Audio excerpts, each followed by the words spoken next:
नमस्कार. मी अनंत वामन मोकाशी, देवस्थान सोमेश्वर देवस्थान ट्रस्ट करंजे. या सोमेश्वर मंदिराची पहिला सोमवार आज बऱ्यापैकी भरपूर प्रमाणात आज भाविकांची गर्दी होत चाललेली आहे.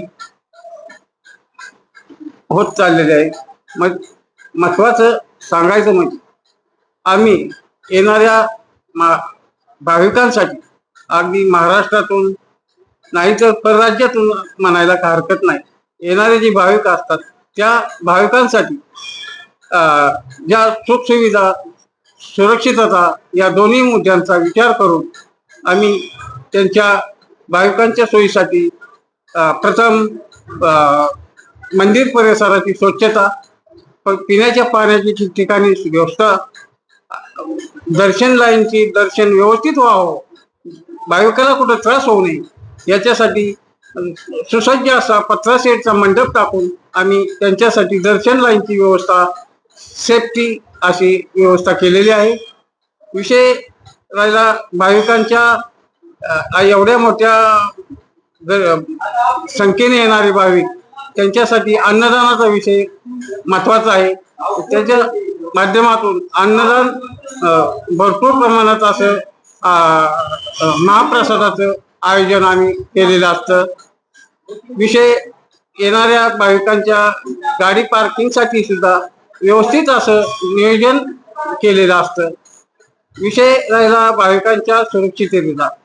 भाविकांसाठी आम्ही बारामती तालुका प्रशासकीय लेवलने वडगाव निंबाळकर पोलीस स्टेशन यांच्या माध्यमातून पोलीस संरक्षण मागवलेले असते.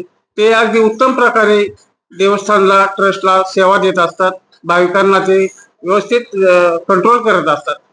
विषय आरोग्य विभागाचा बी आला.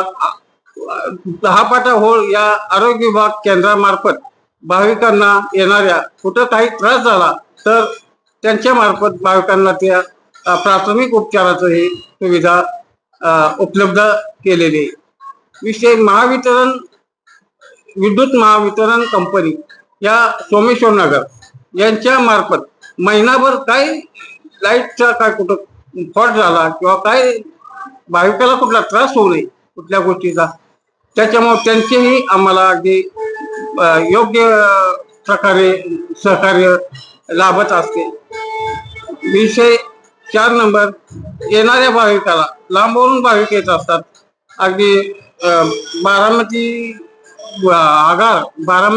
आगारचे जे व्यवस्थापक आहेत त्यांच्या माध्यमातून एसटी महामंडळाच्या जे ज्यादा एसटी लागतात त्यांच्या माध्यमातून ती आम्हाला सेवा मिळत असते. आणि अशा प्रकारे आम्ही कुठल्याही घटकाला कोणता त्रास होऊ नये अशी सोमेश्वर देवस्थान ट्रस्टने त्याची अगदी व्यवस्थित नियोजन केलेलं असते.